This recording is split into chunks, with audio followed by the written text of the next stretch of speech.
नमस्कार। आज हम एक बहुत ही गहरे मानवीय द्वंद्व की तहों में उतर रहे हैं। जी।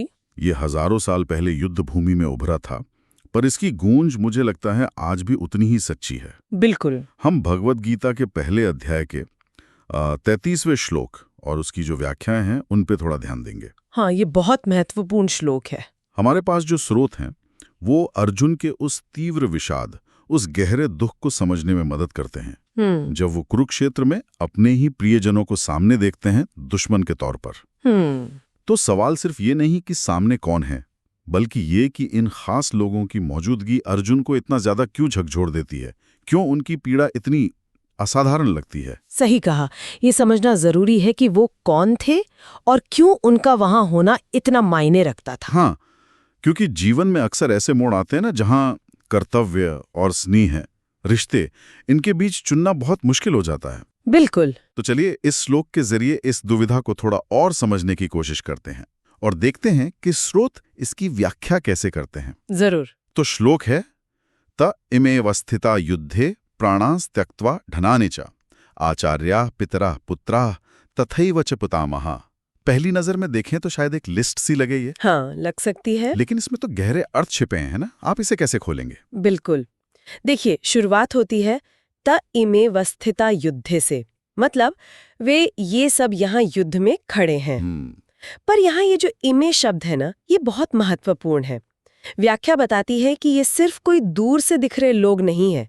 इमे मतलब ये जो पास है, बिल्कुल सामने। अच्छा, तो जैसे वो उंगली उठाकर बता रहे हो कि ये लोग। हाँ, एक तरह से अर्जुन उन लोगों को देख रहे हैं जिनसे उनका सीधा सामना है, जो उनके बिल्कुल निकट हैं, कोई अनजान दुश्मन नहीं। अरे हाँ, ये तो स्थिति को एकदम व्यक्तिगत और ज्यादा पीड़ादायक बना देता है फिर। हाँ, बिल्कुल। ये अर्जुन के दुख को कोई एब्स्ट्रैक्ट चीज नहीं रहने देता, वो एकदम वास्तविक सामने दिखने वाला दर्द बन जाता है। ये वो चेहरे हैं जिनके साथ जिंदगी गुजरी है, जिनकी यादें हैं। हाँ, और अब वही चेहरे युद्ध के लिए तैयार हैं सामने। इस नजदीकी में ही दुख की पहली परत है। और फिर जो बात आती है वो तो और भी चौंकाने वाली है। प्राणांस त्यक्त्वा धनानि च, अपने प्राण और धन का मोह त्याग कर। ये सुनने में कितना गंभीर लगता है। बहुत गंभीर। इसका क्या मतलब है? व्याख्या इसे कैसे स्पष्ट करती है? देखिए, ये पंक्तियां स्थिति के गंभीरता को बिल्कुल चरम पर ले जाती हैं।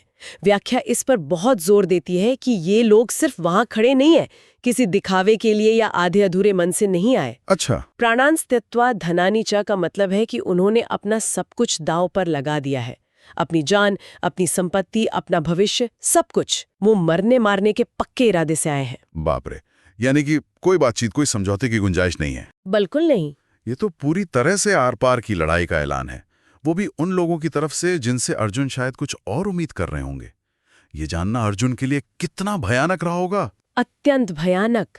व्याख्या यही बताती है कि अर्जुन को ये साफ हो जाता है कि सामने वाले किसी भी कीमत पर पीछे हटने वाले नहीं हैं। उन्होंने जीवन का मोह पूरी तरह छोड़ दिया है। ये सिर्फ युद्ध की तैयारी नहीं, ये तो अपने वजूद को ही दांव पर लगा देने जैसा है। इससे अर्जुन को ये भी एहसास होता है कि अब कोई बीच का रास्ता, कोई समझौता मुमकिन ही नहीं है। ये एक विनाशकारी टकराव है जिसे टाला नहीं जा सकता। और ये पक्का इरादा उन लोगों का है जिनसे वो स्नेह करते हैं। ये तो जैसे अपने ही हाथों अपनों के विनाश को तयशुदा देखने जैसा है। क्या यही उनके विषाद को और गहरा करता है? निस्संदेह। यही बात तो स्थिति को इतना दुखद, इतना ट्रैजिक बनाती है। जिनसे प्रेम है, जिनका सम्मान करते हैं, वही जीवन का मोह त्याग कर सामने खड़े हैं, और वो भी अर्जुन के ही खिलाफ लड़ने के लिए। ये अर्जुन के लिए एक असहनीय विरोधाभास है। व्याख्या बताती है कि ये देखकर अर्जुन का दिल कांप उठता है, क्योंकि उन्हें पता है कि इस युद्ध का अंत सिर्फ विनाश हो सकता है, और उस विनाश में उनके अपने ही शामिल होंगे। इसके बाद अर्जुन गिनवाते हैं कि आखिर ये इमे यानी ये लोग हैं कौन। आचार्य पितरा पुत्रस तथैवच पितामह। ये सिर्फ रिश्तेदारों की एक लिस्ट तो नहीं लगती। नहीं, बिल्कुल नहीं। व्याख्या इन शब्दों के पीछे जो भावनात्मक और सामाजिक वजन है उसे कैसे उजागर करती है। इसमें गुरु द्रोणाचार्य, भीष्म पितामह जैसे नाम भी तो शामिल है। हाँ, और व्याख्या इन संबंधों को सिर्फ बायोलॉजिकल रिश्तों तक नहीं रखती, बल्कि उनके गहरे अर्थों को खोलती है। ये वो लोग हैं जिन्होंने अर्जुन की जिंदगी को बनाया है। ये उनके वजूद के आधार स्तंभ है, एक तरह से। आधार स्तंभ? पहला शब्द है आचार्य यानी गुरुजन, मुख्य रूप से गुरु द्रोणाचार्य, जिनसे अर्जुन ने सिर्फ धनुर्विद्याएं नहीं सीखी। हाँ, सब कुछ सीखा। हाँ, शस्त्र और शास्त्र, नैतिकता, धर्म, जीवन जीने की कला, सब कुछ। भारतीय परंपरा में तो गुरु का स्थान माता पिता से भी ऊंचा है, वो पूजनीय है। बिल्कुल। तो गुरु के खिलाफ शस्त्र उठाना, ये तो जैसे अपने ज्ञान के स्रोत पर ही हमला करने जैसा है। ये अर्जुन के लिए एक अकल्पनीय नैतिक संकट है, भावनात्मक रूप से भी। मैं सोच सकता हूँ, गुरु पर बाण चलाना तो दूर, शायद उनके सामने नजर उठाना भी मुश्किल होता होगा। ये तो अपनी ही पहचान की जड़ों पर हमला करने जैसा हुआ। क्या स्रोत इस नैतिक दुविधा को और खोलते हैं? बिल्कुल। स्रोत बताते हैं कि गुरु के प्रति शिष्य का सबसे बड़ा कर्तव्य श्रद्धा और सेवा का होता है, और यहां अर्जुन को उसी गुरु के खिलाफ युद्ध करना पड़ रहा है जिसने उन्हें योद्धा बनाया। ये उनके धर्म की समझ पर ही एक गहरा सवाल खड़ा कर देता है। फिर आते हैं पितरा, यानी पिता तुल्य लोग। इसमें सिर्फ पिता नहीं, बल्कि चाचा, ताऊ और परिवार के वो सभी बड़े बुजुर्ग जिन्होंने पिता की तरह पाला पोसा, रास्ता दिखाया, स्नेह दिया। हाँ, जिन्होंने संरक्षण दिया, जिनकी आज्ञा मानना अर्जुन ने बचपन से सीखा है, ये उनके आश्रयदाता रहे हैं। इनके खिलाफ युद्ध करना मतलब अपनी सुरक्षा और सहारे की नींव पर ही चोट करने जैसा है। सही कहा। ये वो लोग हैं जिन्होंने शायद उन्हें उंगली पकड़कर चलना सिखाया होगा, जिनकी छांव में वो बड़े हुए। उनके सामने हथियार लेके खड़ा होना, ये तो रिश्तों का बहुत ही क्रूर मजाक लगता है। और स्थिति तब और भी दर्दनाक हो जाती है जब अर्जुन पुत्राह का जिक्र करते हैं, यानी पुत्र और उनके समान युवा पीढ़ी। अच्छा, पुत्र भी? हाँ, इसमें सिर्फ उनके अपने बेटे ही नहीं, बल्कि भतीजे, भांजे और अगली पीढ़ी के वो सभी नौजवान शामिल हो सकते हैं जिन्हें अर्जुन ने बेटों जैसा प्यार दिया होगा, जिन्हें वो अपना भविष्य मानते थे। ये तो वंश को आगे बढ़ाने वाले हैं, जिनकी रक्षा करना, जिनका पालन पोषण करना उनका कर्तव्य होना चाहिए था। वही आज दुश्मन बनकर सामने खड़े हैं, और वो भी प्राणों का मोह त्याग कर। ये तो वाकई दिल दहला देने वाला है। अपने ही भविष्य को, अपनी ही अगली पीढ़ी को अपने हाथों से मिटाने की नौबत, इससे बड़ा दुर्भाग्य क्या होगा। ऐसा लगता है जैसे अर्जुन को अपने ही हाथों से अपनी उम्मीदों का गला घोंटने को कहा जा रहा हो। बिल्कुल, व्याख्या इसी बिंदु को उभारती है। ये सिर्फ स्नेह का मामला नहीं, ये भविष्य के विनाश का दृश्य है। अर्जुन के लिए ये कल्पना भी असहनीय है कि उन्हें उन युवाओं पर वार करना होगा जिन्हें उन्होंने शायद बड़ा होते देखा है, जिनके अच्छे भविष्य की कामना की होगी। और अंत में पितामह, दादागण, जिनमें सबसे प्रमुख है भीष्म पितामह। हाँ, भीष्म पितामह तो सिर्फ एक रिश्तेदार नहीं होते, वो तो वंश की जड़ होते हैं, परंपरा, स्थिरता, सम्मान का प्रतीक होते हैं। बिल्कुल सही। भीष्म पितामह तो कौरव और पांडव दोनों कुलों के लिए एक तरह से वटवृक्ष जैसे थे, पूरे वंश के आधार स्तंभ, सबसे सम्मानित सदस्य। हाँ, उनके खिलाफ युद्ध करना मतलब अपनी विरासत, अपने इतिहास, अपने कुल की गरिमा के ही खिलाफ जाने जैसा है। अगर हम इन सबको एक साथ रखें, गुरु, पिता जैसे संरक्षक, पुत्र जैसा भविष्य और पितामह जैसी विरासत, ये तो अर्जुन की पूरी जिंदगी का ताना बाना है। ये सिर्फ रिश्तेदार नहीं है। नहीं, ये तो वो लोग हैं जिन्होंने उन्हें बनाया, पाला, जिनसे उम्मीदें थीं, जिनसे सम्मान जुड़ा था, और ये सब के सब उनके सामने खड़े हैं, मरने मारने को तैयार। आपने बिल्कुल सही पकड़ा। व्याख्या का सार यही है। अर्जुन का जो विषाद है वो सिर्फ खून के रिश्तों से लड़ने का दुख नहीं है। ये उन पवित्र और पूजनीय भूमिकाओं या रोल्स से लड़ने का दुख है जिनसे उन्होंने जीवन का अर्थ सीखा, सुरक्षा पाई, भविष्य देखा और अपनी पहचान बनाई। ये कोई साधारण दुश्मन नहीं है। ये वो लोग हैं जिनके लिए अर्जुन के मन में गहरा सम्मान, श्रद्धा और स्नेह है, और अब उन्हें इन्हीं स्तंभों को गिराना है। अब मुझे समझ आ रहा है कि उनकी पीड़ा इतनी गहरी क्यों थी। ये सिर्फ एक पारिवारिक झगड़ा नहीं, ये तो उनके पूरे नैतिक और भावनात्मक संसार के ढह आने का संकट है।